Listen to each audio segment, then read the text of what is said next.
Voulez-vous lever pour la parole? Genèse, chapitre 22. À partir du verset 4, nous allons lire de 4 à 14. Le troisième jour, Abraham, levant les yeux, vit le lieu de loin.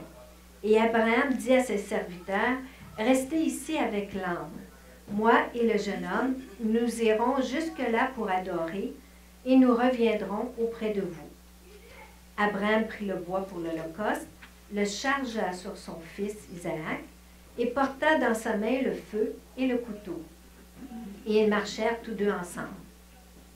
Alors Isaac, parlant à Abraham, son père, dit, « Mon père. » Et il répondit, « Me voici, mon fils. » Isaac reprit, « Voici le feu et le bois, mais où est l'agneau pour l'holocauste? » Abraham répondit, « Mon fils, Dieu se pourvoira lui-même de l'agneau pour l'holocauste. » Et ils marchèrent tous deux ensemble.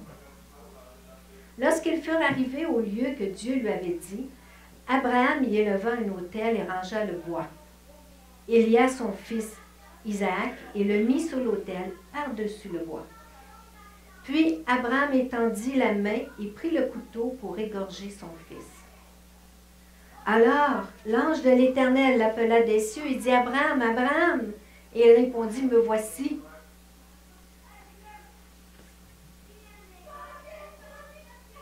L'ange dit, « N'avance pas ta main sur l'enfant et ne lui fais rien, car je sais maintenant que tu crains Dieu et que tu n'as pas refusé ton fils, ton unique. » Abraham leva les yeux et vit derrière lui un bélier retenu dans un buisson par les cornes. Et Abraham alla prendre le bélier et l'offrit en holocauste à la place de son fils. Abraham donna à ce lieu le nom de Jéhovah Jiré. C'est pourquoi l'on dit aujourd'hui à la montagne de l'Éternel, il sera pourvu. Vous pouvez vous asseoir. Moi, ce que j'aime beaucoup, c'est lorsque le Seigneur nous précède pour confirmer un message. Ce matin, dans l'introduction du pasteur, il a parlé des bontés de Dieu. Et le titre du message ce matin, c'est Jéhovah Jiré, qui veut dire l'Éternel pourvoit. Et dans les chants, on a chanté « Dieu est bon en tout temps ». C'est vrai qu'il est bon en tout temps et qu'il pourvoit. Et on a chanté aussi « L'Éternel est mon berger, je ne manquerai de rien ». Effectivement, l'Éternel pourvoit, nous ne manquerons de rien. Dieu se révèle dans la Bible de différentes manières. Il se fait connaître, entre autres, par les différents noms dont il est appelé. Le nom représente la personne pour la Bible, dans la Bible. Il est primordial pour chacun de nous d'apprendre à connaître notre Papa Céleste. L'Éternel n'est pas un Dieu issu de l'imagination humaine. Il n'est pas un concept spirituel. Il n'est pas non plus un objet de rituel religieux. L'Éternel Dieu existe réellement. Il est une personne dont l'essence est spirituelle. Dieu est esprit, nous dit Jean 4, 24. Comme toute personne, Dieu pense, agit et ressent. Nous n'avons pas affaire à un Dieu lointain qui demeure dans sa sphère céleste, indifférent à qui nous sommes et à ce que nous faisons. Bien au contraire, il nous aime et il s'intéresse de très près à chacun d'entre nous, individuellement et personnellement. Il intervient chaque jour dans nos vies, car il désire une relation intime et quotidienne avec chacun d'entre nous. N'est-ce pas lui qui renouvelle notre souffle de vie à chaque matin? Et n'est-ce pas lui qui décide de le retirer au moment où lui l'a décidé? Car avant même que nous naissons, il connaît déjà, il a déjà déterminé le nombre de jours que sera notre vie. Dans notre texte d'ouverture, Dieu est intervenu pour arrêter la main d'Abraham afin de sauver la vie d'Isaac. Il n'a jamais été dans l'intention de Dieu qu'Isaac soit sacrifié. En aucun cas, dans la parole, Dieu n'a exigé de sacrifice humain. Bien au contraire, c'est une abomination à ses yeux. Il les interdit dans Deutéronome 18, les versets 9 et 10. Lors de cette épreuve de la foi d'Abraham, Dieu s'est révélé comme étant Jéhovah Jireh, le Dieu qui pourvoit. Il a pourvu pour l'Holocauste par ce bélier qui était retenu dans un buisson par les cornes. Cet événement prophétique préfigurait le sacrifice de celui qui viendrait environ 2000 ans plus tard, Jésus-Christ, le Messie. Toute l'histoire du sacrifice d'Isaac nous parle de Jésus-Christ du salut. Ce Père qui offre en sacrifice son Fils unique, celui qu'il aime, le Fils de la promesse, ne nous fait-il pas penser au Père céleste qui a sacrifié à la croix son Fils unique et bien-aimé, Jésus-Christ? Quand nous voyons Isaac montant à pied le mont Morija, chargé du bois pour l'Holocauste, est-ce que ça ne nous fait pas penser à Jésus qui, marchant au calvaire, portait sa croix en bois? Isaac n'était pas un enfant comme on nous le représente parfois sur des illustrations. Parce qu'au verset 12, lorsque l'ange dit « N'avance pas ta main sur l'enfant », le terme hébreu traduit par « enfant » signifie un enfant mâle, que ce soit un nouveau-né ou un jeune homme de 20 ans. Et c'est le même mot qui est traduit par « jeune homme » au verset 5 du même chapitre, lorsqu'Abraham dit aux serviteurs « Restez ici avec l'âne, moi et le jeune homme. Nous irons jusque-là pour adorer. » Donc, Isaac était un jeune adulte, il n'était pas un petit enfant, et son père était âgé, très âgé. Et pourtant, il ne s'est pas débattu, mais il a accepté d'être ligoté sous le bûcher par son père. De même, Jésus s'est soumis à la volonté du Père. Et il a pris sur lui le poids d'une malédiction plus terrible que les flammes d'un bûcher. Le bélier qui est immolé à la place d'Isaac préfigure Jésus-Christ, versant son sang et mourant réellement à notre place, et s'est substitué à chacun d'entre nous. Par sa résurrection, Jésus est retourné auprès de son Père, comme Isaac fut rendu à Abraham par une résurrection préfigurée. L'histoire d'Isaac est donc une prophétie en action dont Jésus-Christ est l'accomplissement. Quelle fut la conséquence de cet acte de foi et d'obéissance d'Abraham? Eh bien, dans Genèse 22, 18, il est écrit « Toutes les nations de la terre seront bénies en ta postérité parce que tu as obéi à ma voix. » La postérité d'Abraham dont il est ici question, c'est Jésus-Christ. Toutes les nations, c'est-à-dire toute l'humanité, est bénie en Jésus-Christ car il a ouvert le chemin qui mène à la réconciliation avec Dieu le Père. C'est ce que nous appelons le salut, être sauvé de la perdition éternelle loin de la face de Dieu. Ce salut est désormais offert à tous, à nous de le saisir et de l'accepter pour en bénéficier. Jéhovah Jireh est un nom composé. Voyons d'abord ce que signifie la première partie, Jéhovah. Jéhovah est le nom de Dieu lorsqu'il s'est révélé comme étant « Je suis ». Tournez avec moi dans Exode, chapitre 3. Exode, chapitre 3, le verset 14.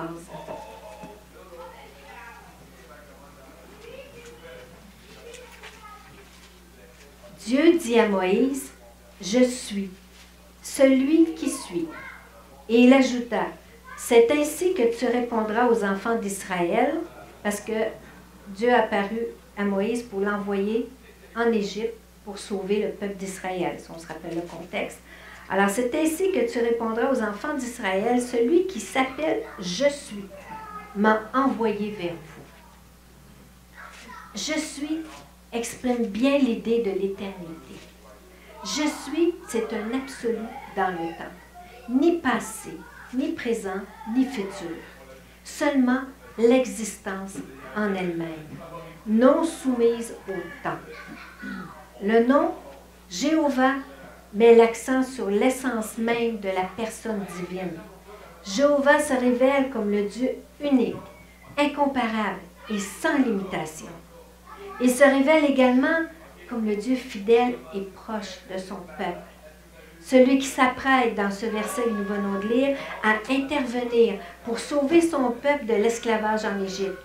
Le Dieu d'Israël entend s'affirmer comme une existence réelle, évidente et agissante. Il le fait encore aujourd'hui dans nos propres vies. Quel contraste avec le néant des autres divinités.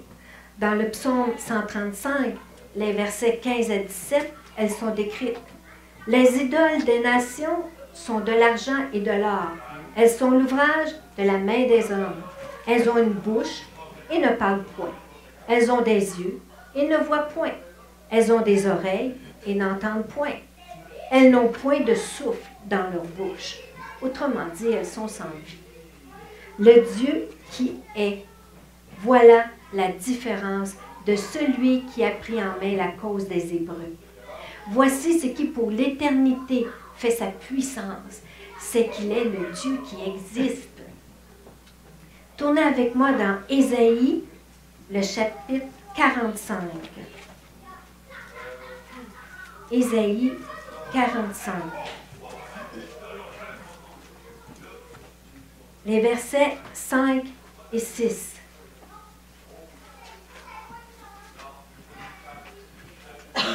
Je suis, encore je suis, l'Éternel, et il n'y en a point d'autre. Cherchez pas, il n'y en a pas d'autre. Hors moi, en dehors de je suis, en dehors de l'Éternel, il n'y a point de Dieu.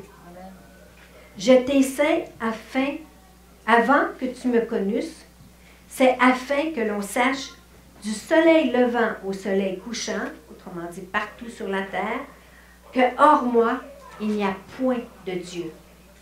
Je suis l'Éternel et il n'y en a point d'autre. Ça ne peut pas être plus clairement dit. Dieu se fait aussi appeler par Elohim et El, qui désigne l'être suprême, celui qui est au-dessus de toute chose. Mais lorsque ce Dieu suprême entre en relation avec l'homme, il prend le nom de Jéhovah, l'Éternel. C'est Elohim le Créateur qui dit « Faisons l'homme à notre image » dans Genèse 1, 26. Mais c'est Jéhovah, Elohim, qui entre en contact avec l'homme dans les chapitres 2 et 3 de Genèse. C'est lui qui l'avertit dans le jardin d'Éden, qui le juge après sa désobéissance, qui lui promet le salut et le revêt de peau d'animaux sacrifiés. Elohim, le Dieu créateur, ne se tient pas à l'écart de ses créatures. Voyant leurs besoins, il descend pour les aider et il est sauvé. Il se révèle comme étant Jéhovah, le Dieu de la rédemption et de l'alliance. Dans Jean 1,17, il est écrit qu'il n'y a ni changement, ni ombre de variation chez Dieu. N'est-ce pas rassurant de savoir que Jéhovah, notre Dieu, est toujours le même? Qu'il a le même désir de prendre soin de nous, d'intervenir dans notre vie pour nous faire du bien? Son nom, Jéhovah, traduit par l'Éternel, ne signifie pas seulement qu'il a toujours existé et qu'il vit à jamais, mais il exprime que Dieu ne change pas dans ses desseins. Il accomplit ce qu'il a résolu et que s'il a fait une promesse, il la tiendra. Que nous révèle la composition maintenant de Jéhovah avec Jiré? Parce que ce que nous voyons, c'est le nom de Jéhovah Jiré. Comme nous l'avons vu, Jéhovah Jiré signifie l'Éternel pourvoit. L'Éternel pourvoit nos besoins et le plus grand besoin de l'homme est d'abord et avant tout d'être réconcilié avec son Créateur. C'est pourquoi la première manifestation de Jéhovah Jiré dans la Bible est dans ce texte de Genèse 22 que nous avons lu au début et qui est une préfiguration du salut à venir en Jésus-Christ. Nous sommes tous pécheurs et séparés de Dieu. Il est écrit dans Ecclésiaste 7,20 « Non, il n'y a sur la terre point d'homme juste qui fasse le bien et qui ne pêche jamais. » Nous ne méritons rien d'autre que la mort et la perdition éternelle, car le salaire du péché, c'est la mort, nous dit Romains 6, 23. Autrement dit, la conséquence, le résultat du péché, c'est la mort. Non seulement la mort physique par laquelle tous les hommes doivent passer, mais aussi la mort spirituelle qui consiste en la séparation d'avec Dieu pour l'éternité. Ce que la Bible appelle la perdition éternelle ou l'enfer ou les temps de feu et de soufre. Fort heureusement, Jéhovah Jireh est venu à notre secours et a pourvu pour notre salut. C'est ainsi que se termine Romains 6, 23 que nous venons de lire. Car le salaire du péché, c'est la mort, mais, le don gratuit de Dieu, c'est la vie éternelle en Jésus-Christ notre Seigneur. Alléluia. Et il est écrit dans Romains 3, versets 23 et 24, « Car tous ont péché, sont privés de la gloire de Dieu, et ils sont gratuitement justifiés par sa grâce, par le moyen de la rédemption qui est en Jésus-Christ. Merci Seigneur. » Jéhovah Jireh a pourvu en donnant un bélier à Abraham. Il a pourvu pour chacun de nous en donnant son propre agneau, son Fils unique, Jésus-Christ, qui a été immolé à la croix. Son sang coulé, comme celui des agneaux qui étaient saignés sur l'autel dans le temple de Jérusalem. Dieu a agréé ce sacrifice, car son agneau était sans tache et défaut, tel que prescrit par la loi, tel qu'exigé par sa propre justice. Jésus-Christ était parfaitement saint, sans aucun péché. C'est pour cela qu'il a pu prendre notre place et subir le châtiment que nous méritions à cause de nos péchés. Ce don est gratuit. C'est par pure grâce que nous sommes sauvés. Il suffit de croire, de se repentir et de marcher en nouveauté de vie. Nous devenons alors des enfants de Dieu. Quel immense privilège! Romains 8,15. Et vous n'avez point reçu un esprit de servitude pour être encore dans la crainte, mais vous avez reçu un esprit d'adoption par lequel nous crions « Abba, Père ». Alléluia! On ne crie plus Dieu, on crie Père. Il est notre Père. Nous sommes tous, partout sur la terre, des créatures de Dieu. Mais seulement ceux qui placent leur foi dans le sacrifice de Jésus sur la croix deviennent des enfants de Dieu. C'est écrit dans Jean 1, versets 12 et 13. « Mais à tous ceux qui l'ont reçu, à ceux qui croient en son nom, elle a donné le pouvoir de devenir enfants de Dieu, lesquels sont nés non du sang, non de la volonté de la chair, ni de la volonté de l'homme, mais de Dieu. » Alléluia. Dans Romains 5,8, il est écrit « Mais Dieu prouve son amour envers nous, en ce que lorsque nous étions encore des pécheurs, Christ est mort pour nous. » Alors que nous étions encore des pécheurs, des ennemis de Dieu, par notre façon de vivre, de parler, de penser, d'agir, Dieu a donné ce qu'il avait de plus précieux, son Fils unique. Ne croyez-vous pas que maintenant que nous sommes ses enfants, il ne nous donnera pas ce dont nous avons besoin? Dans Romains 8, 32, Paul écrit « Lui qui n'a pas épargné son propre Fils, mais qui l'a livré pour nous tous, comment ne nous donnera-t-il pas toutes choses avec lui? » Puisque Dieu nous a prouvé son amour en sacrifiant ce qu'il avait de plus cher, c'est-à-dire son Fils unique, Paul tire la conclusion, que pourrait-il encore nous refuser? Son premier don implique tous les autres. Rappelons toutefois qu'Abraham a reçu sa bénédiction après avoir obéi par la foi à la parole que Dieu lui avait donnée. Et cela, c'était afin d'accomplir son plan divin pour l'humanité. Nous aussi, nous devons venir à Dieu par la foi, accepter le salut par la foi et obéir à sa parole afin d'accomplir son plan pour notre vie, pas le nôtre. Et c'est dans ce sens qu'il faut comprendre Romains 8, 32. Dieu nous donnera toutes choses nécessaires pour accomplir son plan dans notre vie. Jéhovah Jireh pourvoira à tous nos besoins selon son plan. Il ne pourvoira pas à nos caprices égoïstes. De par sa signification, Jéhovah Jireh nous parle de la providence de Dieu. Mais savez-vous quelle est la définition du mot providence dans le dictionnaire français? Dictionnaire français dans le monde. action par laquelle Dieu conduit les événements et les créatures vers la fin qu'il leur a assignée. C'est exactement la même chose. Là encore, nous retrouvons la notion de Dieu qui pourvoit, mais toujours en poursuivant ses propres desseins. C'est pour cela qu'il ne pourvoit pas toujours de la manière ou dans les délais que nous aurions pensé. Jéhovah Jireh est celui qui prend soin des siens. Il l'a démontré à maintes reprises par le passé. Il nous a laissé des exemples dans la Bible pour que nous apprenions à le connaître. C'est important de connaître de Dieu, savoir à qui nous avons affaire. Voyons quelques-uns de ces exemples dans la Bible.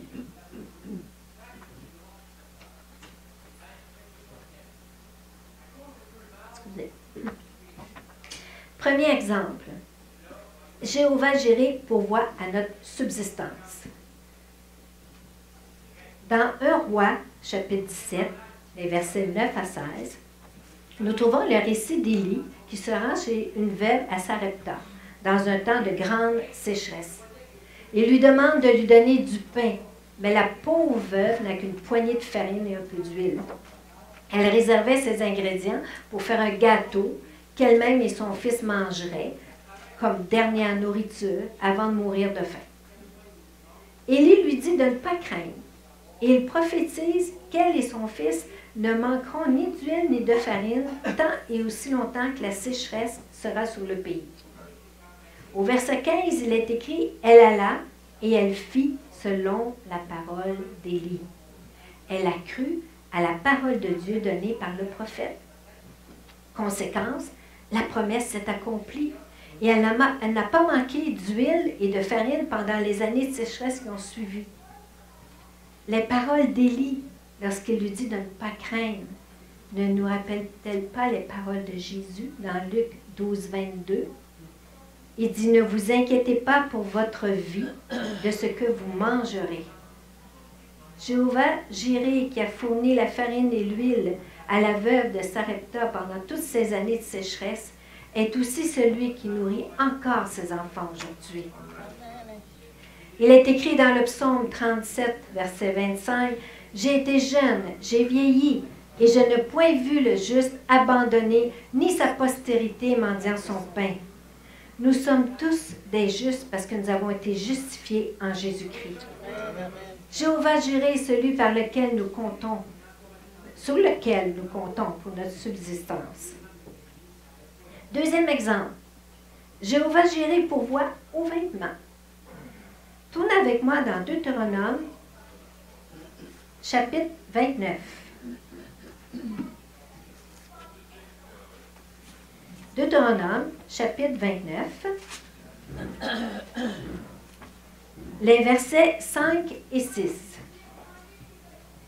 J'ai été conduit pendant 40 années dans le désert. 40 ans. Tes vêtements ne se sont point usés sur toi, et ton soulier ne s'est point usé à ton pied. Moi, je ne sais pas pour vous, mais pour moi, mes vêtements, mes souliers ne durent pas 40 ans. Vous n'avez point mangé de pain, et vous n'avez bu ni vin ni liqueur forte, afin que vous connaissiez que je suis l'Éternel, votre Dieu. Jéhovah Jireh est celui qui a pourvu aux vêtements et aux souliers du peuple d'Israël dans le désert.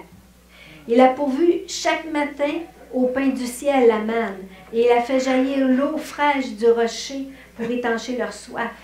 La manne et le rocher sont des symboles de Jésus-Christ, qui est le véritable pain descendu du ciel, et l'eau vive qui apporte la vie éternelle, comme l'est écrit dans Jean 6, 51 et Jean 4, 14. Cela ne nous rappelle-t-il pas les paroles de Jésus dans Luc 12, les versets 22-23? Jésus a dit, « C'est pourquoi je vous dis, ne vous inquiétez pas pour votre vie de ce que vous mangerez, ni pour votre corps de quoi vous serez vêtus. La vie est plus que la nourriture et le corps plus que le vêtement. » Jésus ne cesse de nous exhorter à ne pas nous inquiéter pour nos besoins matériels. Jéhovah Jireh est celui qui pourvoit dans nos vies. Troisième exemple, Jéhovah Jireh pourvoit à un endroit où demeurer. Tournez avec moi dans Ézéchiel chapitre 20. Ézéchiel chapitre 20. le verset 6. En ce jour-là, j'ai levé ma main vers eux pour les faire passer du pays d'Égypte dans un pays que j'avais cherché pour eux. L'Éternel l'a cherché pour eux. Pays où coule le lait et le miel, le plus beau de tous les pays. Le plus beau, c'est l'Éternel qui dit, et c'était le plus beau de tous les pays. C'est Jéhovah Jireh, celui qui pourvoit un lieu où demeurer. Il nous donne même ce qu'il y a de meilleur, car il est le seul à savoir véritablement ce qui est le mieux pour nous. Aux Israélites, il a donné le plus beau de tous les pays. Mais savez-vous que plusieurs l'ont dédaigné parce qu'ils ont craint les peuples qui l'habitaient? Ils n'ont pas su faire confiance à Jéhovah Jireh. À cause de leur incrédulité, ils ne sont jamais entrés dans le pays de Canaan. Ils n'ont jamais joué de son abondance. De leur génération, seuls Josué et Caleb, qui avaient cru en Dieu, ont pris possession du pays. De même que nous ne devons pas nous inquiéter de ce que nous mangerons ou boirons, nous ne devons pas nous inquiéter de quoi nous serons vêtus, nous ne devons pas nous inquiéter de l'endroit où nous demeurerons. Notre Père Céleste sait que nous en avons besoin. Il est Jéhovah Jireh, et il pourvoira un toit pour ses enfants qui s'attendent à lui. Ceux qui croient en ses promesses. Quatrième exemple. Jéhovah Jireh pourvoit à un époux ou une épouse. Dans Genèse, le chapitre 24, nous avons le récit où Abraham envoie son serviteur dans le pays de ses pères pour chercher une épouse pour son fils Isaac. Jéhovah Jireh dirige le serviteur vers celle qu'il a choisie pour Isaac, c'est-à-dire la belle Rebecca. Au verset 56, le serviteur reconnaît lui-même que c'est l'Éternel qui a fait réussir son voyage, parce qu'il avait mis un signe et le signe s'est accompli. Alors, si vous cherchez un époux ou une épouse, demandez à Dieu. Et surtout, attendez sa réponse. Mettez toute votre confiance en Dieu, car il sait exactement quel époux ou quelle épouse vous conviendra. Jéhovah Jireh pourvoira en son temps, par le vôtre, et il vous donnera la meilleure personne pour vous. Cinquième exemple, Jéhovah Jireh pourvoit à une descendance. Dans plusieurs passages de la Bible, nous voyons des femmes stériles qui deviennent enceintes suite à leur prière ou celle de leur époux. On n'a qu'à penser à Sarah, qui engendrait le fils de la promesse, Isaac, à un âge très avancé, où il est naturellement impossible à une femme de concevoir. Isaac implora l'Éternel parce que Rebecca était stérile, et elle enfantait des jumeaux, Ésaü et Jacob, deux bourrons. Dieu de la multiplication. Rachel engendra Joseph, puis plus tard Benjamin. Anne engendra le prophète Samuel, pas n'importe qui. Et Élisabeth, femme de Zacharie, engendra Jean, le Baptiste. Puis elle est avancée en âge, elle aussi. Puis son fils est devenu celui qui a ouvert la voie au Maître, à Jésus. Jéhovah Jireh est celui qui pourvoit une descendance. Celui qui a créé tout l'univers. Ne pourrait-il pas permettre à une femme d'enfanter si cela fait partie de son plan pour sa vie? Ces femmes dont nous venons de parler sont devenues enceintes après plusieurs années d'infertilité. Il faut persévérer et croire. Croire en les promesses, comme Ecclésiaste 3.11 le dit, il fait toutes choses bonnes en son temps. Nous devons avoir confiance au point d'accepter sa réponse, même si celle-ci est négative. Car Dieu veut toujours ce qu'il y a de mieux pour nous. Dans certains cas, le mieux, c'est peut-être de ne pas avoir d'enfant. Rappelons-nous que Dieu connaît toutes choses, passées, présentes et à venir. Son évaluation de notre besoin est parfaite parce qu'il connaît tous les tenants et les aboutissants de notre situation actuelle et future. Et en toutes choses, il nous donne sa grâce pour accepter sa volonté. Nous devons apprendre à lui faire entièrement confiance. Sixième exemple, Jéhovah Jireh pourvoit l'argent nécessaire. Oh, les gens vont aimer ça. Dans 2 Rois, chapitre 4, les versets 1 à 7, nous avons le récit d'une veuve avec 2 enfants. Les créanciers de son défunt mari veulent prendre ses enfants comme esclaves afin de rembourser la dette qui leur est due. Le seul bien qui reste à la veuve, c'est un vase d'huile. L'huile avait une grande valeur à cette époque. Le prophète Samuel lui donne des instructions qu'elle suit à la lettre. Elle emprunte des vases à ses voisines le plus qu'elle peut et elle se met à verser son huile dans son petit vase, dans les vases. L'huile n'arrête pas de couler. Dieu fait un miracle de création. Il crée l'huile. Elle obtient ainsi une grande quantité d'huile qu'elle vend au marché.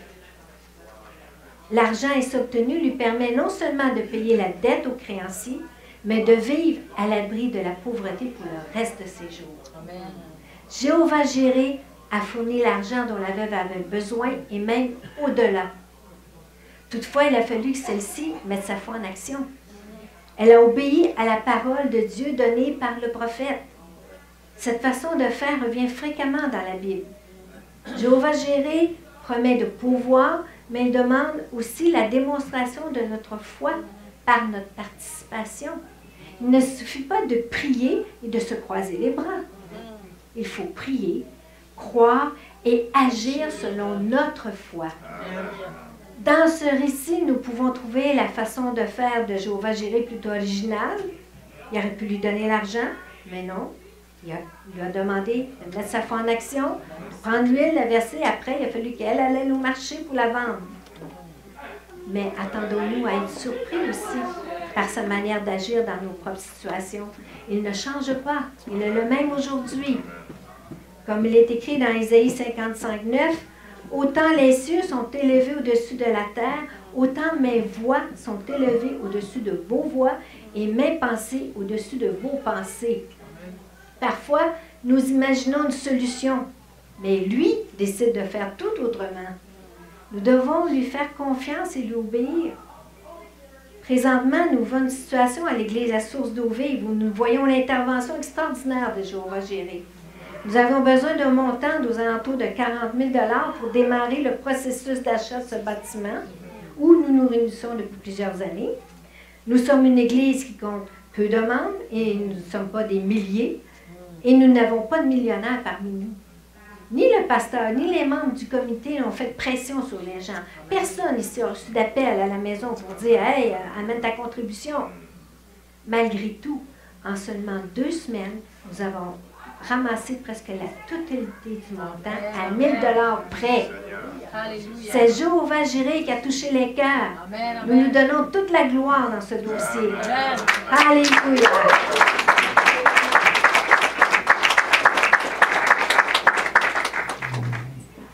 Septième exemple, et c'est le dernier, il y en a plein d'autres, mais j'en ai choisi, j'en ai ciblé quelques-uns. Jéhovah Jireh pourvoit pour un emploi. Dans Genèse chapitre 41, nous avons le récit de Pharaon qui fait 2 rêves, pour lesquels aucun de ses devins ne peut donner d'explication. Son échanson, c'est celui qui était à son service pour goûter le vin, pour qu'il se fasse empoisonner. Pauvre échanson. Son échanson se souvient d'un jeune Hébreu en prison qui avait donné de manière juste l'explication d'un songe qu'il avait fait. Pharaon fait venir ce jeune homme qui est Joseph. Joseph donne toute la gloire à Dieu en répondant au Pharaon, parce qu'au verset 16, il lui dit « Ce n'est pas moi, c'est Dieu qui donne une réponse favorable à Pharaon. » Joseph non seulement explique les 2 rêves, mais en plus, il donne à Pharaon de sages et judicieux conseils par rapport aux 7 années d'abondance et 7 années de sécheresse qui vont venir sur le pays. Pharaon est tellement impressionné qu'il lui offre une job. Au verset 41, il est écrit, Pharaon dit à Joseph, « Vois, je te donne le commandement de tout le pays d'Égypte. » Wow! Toute une job! Jéhovah Jireh est celui qui a pourvu un travail pour Joseph en Égypte, et pas n'importe lequel. Il gérait tout le pays. Et en autorité, il était en dessous de Pharaon. Le seul au-dessus de lui, c'était Pharaon. Alors, c'était Pharaon et Joseph. Puis, il n'était même pas égyptien, il était hébreu. Le Seigneur fait des choses grandes. Et en plus, dans son CV, Joseph comptait quelques années de prison. Eh oui! Il était recruté en prison. Alors, quel que soit ton passé, Quelle que soit ta situation actuelle, tu peux mettre toute ta confiance en Jéhovah-Jireh pour te trouver un emploi. Alléluia. Notre Dieu est tellement grand, tellement grand.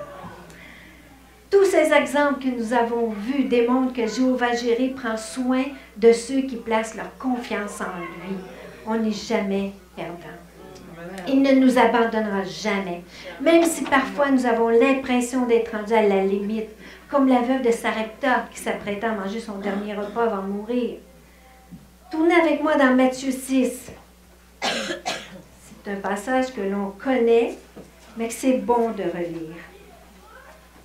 Matthieu 6.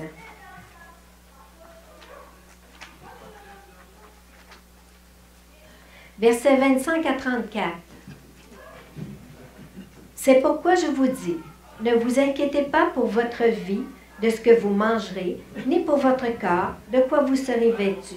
La vie n'est-elle pas plus que la nourriture, et le corps plus que le vêtement? Regardez les oiseaux du ciel. Ils ne sèment ni ne moissonnent, ils n'amassent rien dans des greniers, et votre Père céleste les nourrit. Ne valez-vous pas beaucoup plus qu'eux? Qui de vous, par ses inquiétudes, peut ajouter une coudée à la durée de sa vie? Et pourquoi vous inquiétez au sujet du vêtement? Considérez comment croissent les lys des champs. Ils ne travaillent ni ne filent. Cependant, je vous dis que Salomon, même dans toute sa gloire, n'a pas été vêtu comme l'un d'eux. Si Dieu revêt ainsi l'herbe des champs qui existe aujourd'hui et qui demain sera jetée au four, ne vous vêtira-t-il pas plus à forte raison, gens de peu de foi? Ne vous inquiétez donc point et ne dites pas « Que mangerons-nous? Que boirons-nous? De quoi serons-nous vêtus? » Car toutes ces choses, ce sont les païens qui le recherchent. Votre Père céleste sait que vous en avez besoin.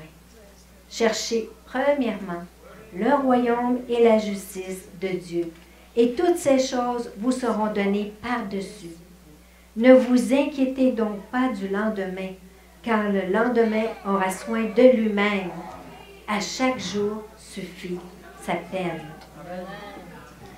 Comme il est écrit dans Jean 1, 18, Jésus est venu pour nous faire connaître le Père. Dans ce passage de Matthieu 6, Jésus veut nous faire connaître son Père comme étant Jéhovah-Jireh, l'Éternel qui pourvoit. Comme il est écrit dans Philippiens 4, 6, ne vous inquiétez de rien, mais en toutes choses, faites connaître vos besoins à Dieu par des prières et des supplications avec des actions de grâce. La foi rentre en ligne de compte. On remercie le Seigneur parce qu'on a la foi qui va répondre. Quel que soit notre besoin, faisons-le connaître à Jéhovah-Jireh, non pas parce qu'il l'ignore, car il connaît toutes choses, mais parce qu'il veut que nous dépendions de lui. Trop souvent, nous sommes autosuffisants. Nous nous débrouillons sans faire appel à Dieu. Nous décidons de prendre les choses en main, et c'est là que les troubles commencent. Prenons le temps de présenter nos dossiers à Dieu et d'attendre sa réponse. Elle viendra certainement. Peut-être qu'elle sera différente de ce que nous avons pensé, peut-être qu'elle nous surprendra, peut-être qu'elle ne viendra pas dans le temps que nous nous attendions. Mais faisons-lui confiance car son plan est toujours meilleur que le nôtre. Dans Matthieu 6 au verset 33 que nous avons lu, Jésus amène une autre dimension à la providence de Dieu. Cherchez premièrement le royaume et la justice de Dieu, et toutes ces choses vous seront données par-dessus. Toutes les promesses de Dieu sont conditionnelles, même celles du salut. Vous en doutez? Dans Jean 3, 18, il est écrit « Celui qui croit en lui n'est point jugé, mais celui qui ne croit pas est déjà jugé parce qu'il n'a pas cru au nom du Fils unique de Dieu. » La promesse du salut est conditionnelle à notre foi. Il faut y croire. Il faut l'accepter, il faut le recevoir. Dieu ne forcera personne à accepter son salut. Il l'invitera, il insistera, car son désir, c'est que tous soient sauvés. Amen. Mais il ne forcera pas celui qui refuse systématiquement de croire. C'est malheureux, car cette personne se condamne elle-même par son incrédulité. La promesse de pourvoir à tous nos besoins est conditionnelle à chercher d'abord le royaume de Dieu et sa justice. Paul écrit dans 2 Corinthiens 9, versets 8 et 9. « Et Dieu peut vous combler de toutes sortes de grâces, afin que, possédant toujours en toutes choses de quoi satisfaire à tous tous vos besoins.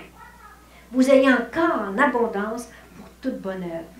Selon qu'il est écrit, il a fait des largesses, il a donné aux indigences, sa justice subsiste à jamais.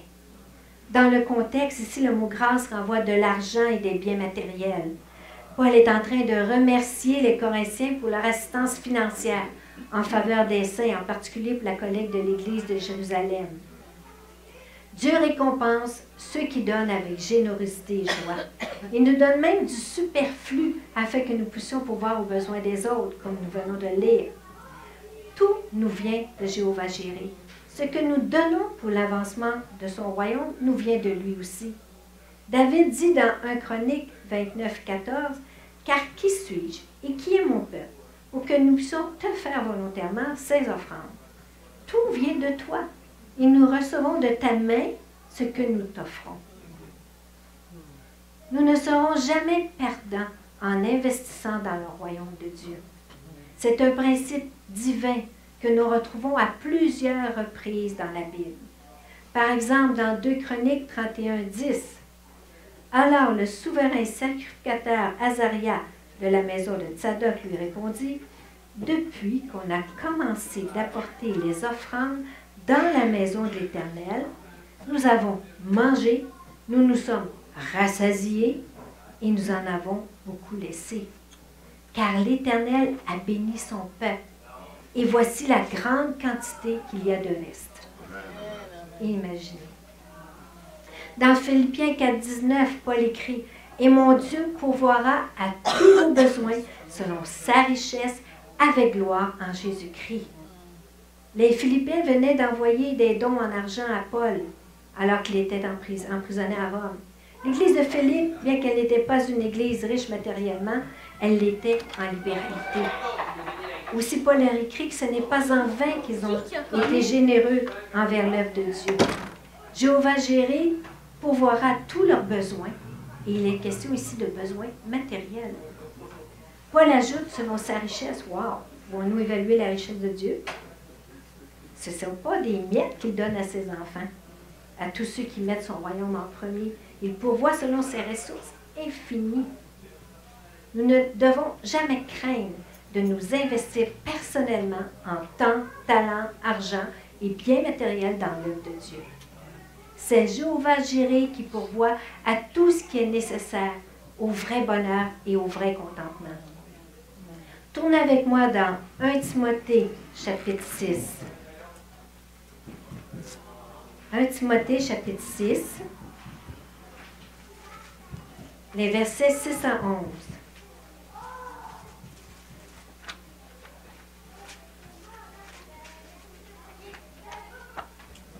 C'est en effet une grande source de gain que la piété avec le contentement. Car nous n'avons rien apporté dans le monde à notre naissance, et il est évident que nous n'en pouvons rien emporter à notre mort. Si donc nous avons la nourriture et le vêtement, cela nous suffira. Mais ceux qui veulent s'enrichir tombent dans la tentation, dans le piège et dans beaucoup de désirs insensés et pernicieux qui plongent les hommes dans la ruine et la perdition. Car l'amour de l'argent est une racine de tous les maux, et quelques-uns en étant possédés se sont égarés, loin de la foi, et se sont jetés eux-mêmes dans bien des tourments. Pour toi, homme de Dieu, fuis ces choses, et recherche la justice, la piété, la foi, la charité, la patience, la douceur. La recherche des biens matériels et de la richesse ne garantissent pas le bonheur, mais au contraire, ils sont une source de soucis et d'inquiétude. Et on n'est jamais contenté. On en veut toujours plus. Le véritable bonheur, c'est dans le contentement, en ce qui a trait au bien matériel. Le contentement, se contenter de ce que Dieu nous accorde. Dieu nous accorde ce que nous avons besoin. Si nous apprenons à nous contenter de ce que Jéhovah Jireh nous donne, nous serons les gens les plus heureux de la terre. Je sais que ce n'est pas facile de faire pleinement confiance à quelqu'un, même lorsqu'il s'agit de Dieu. Plus on a vécu, plus on a connu la trahison et la méchanceté des hommes, plus on a développé de la méfiance. Nous venons au Seigneur, au début, nous flottons sur un nuage. Nous joignons l'église où tout le monde est beau, tout le monde est gentil. jusqu'au jour où nous nous apercevons que les chrétiens ne sont pas parfaits. Nous sommes déçus. Et notre confiance est mise à rude épreuve. Nous ne réalisons même pas que si nous découvrions l'Église parfaite, dès que nous y mettrions les pieds, elle deviendrait parfaite à cause de notre présence. Amen. Parce que personne n'est parfait ici-bas. Nous tendons vers la perfection, mais nous n'y sommes pas encore arrivés. Toutes ces expériences font qu'il nous est difficile de faire pleinement confiance à quelqu'un. Il n'y a qu'une seule personne qui soit entièrement digne de notre confiance. Elle ne nous trahira jamais, elle ne nous abandonnera jamais, elle ne nous décevra jamais. C'est Jéhovah Jireh, l'Éternel, qui pourvoit. Amen. Je sais que parfois c'est plus facile à dire qu'à faire. C'est facile de faire confiance à Dieu lorsque tout va bien, mais qu'en est-il lorsque ça va mal? D'ailleurs, puisque c'est lui qui est en contrôle de tout et puisqu'il nous aime tellement, alors pourquoi permet-il certaines situations difficiles dans notre vie? Il les permet, comme le diamantaire passe le cristal à travers différentes étapes, où il est coupé, scié, taillé, pour en faire ressortir un diamant brut qui produira son propre éclat. Mais ce n'est pas fini. Il devra ensuite le polir afin d'améliorer et de multiplier la réflexion de la lumière. Nous sommes appelés à refléter Christ. Nous sommes la lumière parmi les ténèbres de ce monde.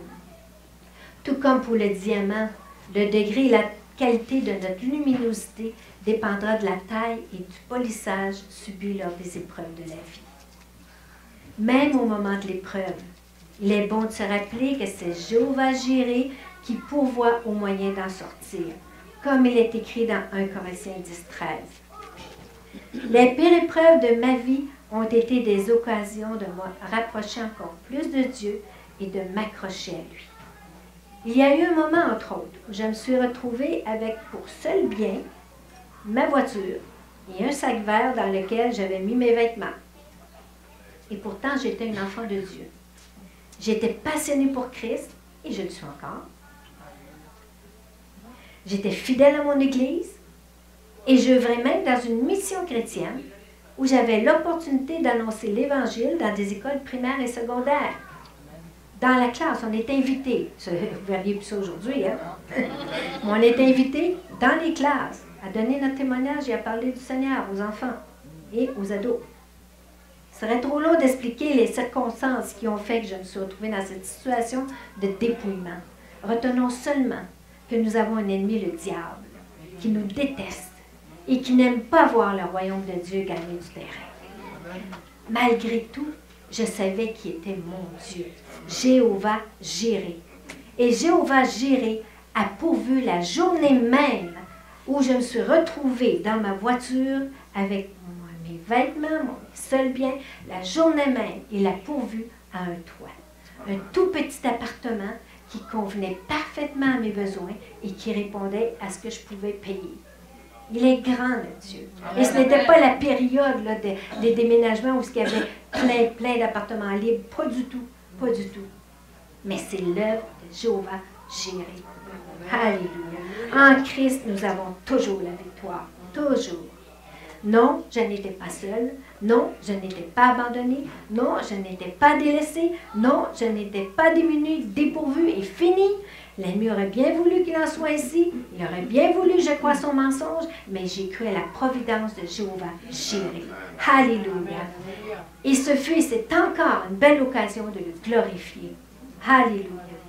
Peu importe la situation dans laquelle vous vous trouvez présentement, que ce soit pour le salut ou la restauration de votre âme, ou pour un besoin dans quelque domaine que ce soit, Jéhovah Jireh est la solution. Amen. Pour terminer là, dans le secret de votre cœur, je vous invite à vous approcher de lui et à goûter combien il est bon. Amen. Amen.